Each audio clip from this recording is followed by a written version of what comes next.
सोप्या भाषेत सांगायचं झालं तर सभापतीमध्ये घर चालवण्यासाठी मिळणारा पगार कमी पडतोय आणि रोजच्या किराण्यासाठी कर्ज काढावं लागतंय अशी अवस्था या शासनाची या ठिकाणी। कारण की आकडे काय सांगतात, 2023-24 मध्ये तूट 13,000 कोटी रुपये होती, 25-26 मध्ये ही तूट सभापती महोदय 45,000 कोटीवर पोहोचलेली। 23-24 ची तूट 13,000 कोटीवरनं 45,000 कोटीवर या ठिकाणी पोहोचलेलं आहे। 23-24 च्या अर्थसंकल्पात महसुली तूट 0.01% म्हणजे 400 कोटी कमी करू असं सभागृहाला सांगितलं होतं, परंतु आता ही तूट जीएसडीपीच्या 1% सभापती महोदय या ठिकाणी पोहोचलेले। फिस्कल डेफिसिटच्या बाबतीत देखील हीच अवस्था या ठिकाणी। रेव्हेन्यू एक्सपेंडिचर प्रचंड प्रमाणात या ठिकाणी वाढलेला आहे।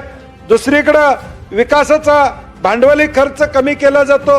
काल मी सन्माननीय त्यावेळेचे विरोधी पक्षनेते आणि आत्ताचे मुख्यमंत्र्यांचे भाषण या ठिकाणी ऐकत होतो। विरोधी पक्षनेते असतात त्यांनी भाषणामध्ये काय सांगितलं, कॅपिटल एक्सपेंडिचर हा महत्वाचा आहे। कर्ज काढायला लागलं तरी सरकारनं कर्ज काढलं पाहिजे, परंतु कॅपिटल एक्सपेंडिचर हा कुठल्याही सत्तेत असणाऱ्या सरकारला करणं गरजेचं। काय परिस्थिती आहे आता कॅपिटल एक्सपेंडिचरची?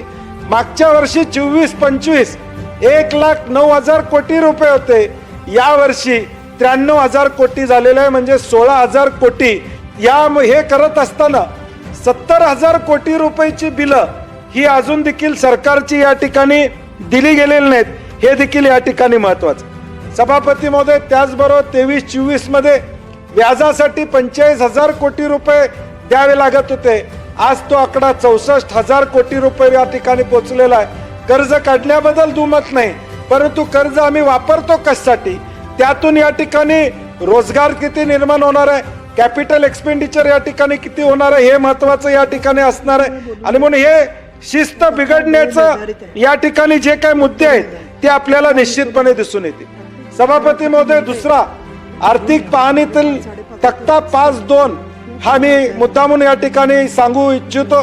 मागच्या वर्षी केंद्राकडून 57,692 कोटी रुपयाचं अनुदान अपेक्षित होतं, या वर्षी ते त्या ठिकाणी कमी आलेलं आहे अशी माझी माहिती या ठिकाणी आहे।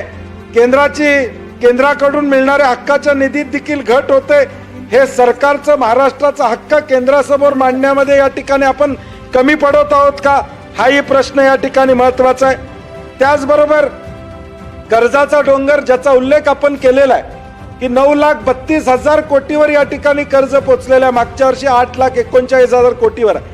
त्याला उत्तर सरकारचं निश्चितपणे असणार आहे की आपली कर्ज काढण्याची क्षमता आहे ती 18-19% आहे, 25% आपण काढू शकतो, मला मान्य आहे। परंतु मी जो मुद्दा मगाशी मांडला की तो खर्च आम्ही कशावर करतो हा महत्वाचा विषय आहे।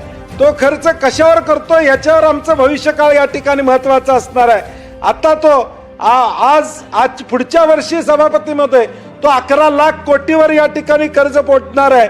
प्रवीणजी, सूर्य मावळला आणि सूर्य अस्त झाला की 250 कोटी रुपये दिवसाला आपण या ठिकाणी कर्ज काढतो।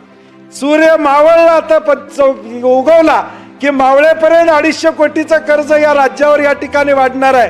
ही राज्याची अवस्था या ठिकाणी होणार आहे। आणि या राज्यामध्ये सभापती महोदय, आता या 26-27 मध्ये जे बाल जन्माला येईल त्याला पोलिओचा डोस